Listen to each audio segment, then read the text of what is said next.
దేవదేవుడు అయోధ్య రాముడి దర్శనాలు జనవరి 23 నుంచే కంటిన్యూ అవుతాయని రామ జన్మభూమి ట్రస్ట్ వెల్లడించింది. ఓవైపు మిగిలిన నిర్మాణాలు కొనసాగుతున్నా అందుకోసం దర్శనాలు ఆపేది లేదని ట్రస్ట్ వివరించింది. Gautam neuro care brain stroke, migraine, fits, brain and spine surgeries కి బెస్ట్ న్యూరో సర్జన్.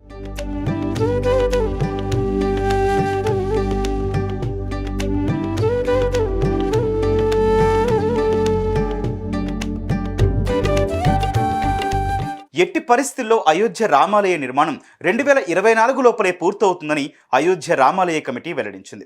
ఆలయంలో మరో 7 ఉప ఆలయాలు నిర్మించనున్నామని కమిటీ తెలిపింది. జనవరి 23 నుంచే ఆ పనులు కొనసాగుతాయని కమిటీ చైర్మన్ నృపేంద్ర మిశ్రా మీడియాకు వెల్లడించారు. ఇప్పటిదాకా ఆలయ నిర్మాణానికి 1100 కోట్ల రూపాయలను కమిటీ ఖర్చు చేసింది.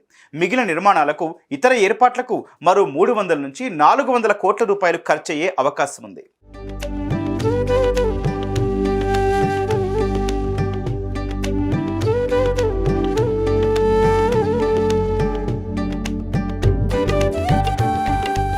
జనవరి 23 నుంచి సాధారణ భక్తుల దర్శనాలకు అనుమతించనున్నారు. 2.7 ఎకరాల్లో విస్తరించిన ఈ రామ మందిరం ప్రపంచంలోని అతి ప్రముఖమైన దేవాలయాల్లో ఒకటి కానుందని కమిటీ చైర్మన్ వ్యాఖ్యానించారు. సుమారు 2500 ఏళ్ల పాటు నిలిచి ఉండేలా ఆలయ నిర్మాణమైందని తెలిపారు. అటు బాలరాముడి విగ్రహం సర్వదేవ సహితంగా రూపుదిద్దుకుందని, ఇది భగవద్గీత సారానికి ప్రతిబింబంగా నిలుస్తోందని ఆయన అన్నారు. ఇలాంటి రూపంలో రామ విగ్రహ నిర్మాణం దేశంలో మొట్టమొదటగా అయోధ్యలోనే సాకారమైందని ఆయన చెప్పారు.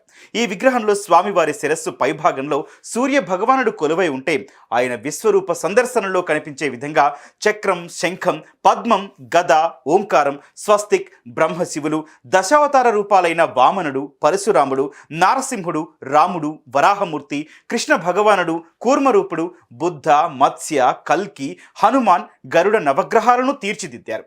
అన్నీ నేనే, అంతటా నేనే అన్న ఆ మహావిష్ణువు మాటలను ఈ ఒక్క అపురూప శిల్పం ద్వారా శిల్పి చెక్కిన తీరు నా భూతో నా భవిష్యత్ అంటున్నారు వేద పండితులు. వీలు చూసుకొని ఒకసారి అయోధ్యను సందర్శిద్దాం. ఆ దివ్య మంగళ రూపాన్ని తనివి తీరా వీక్షిద్దాం.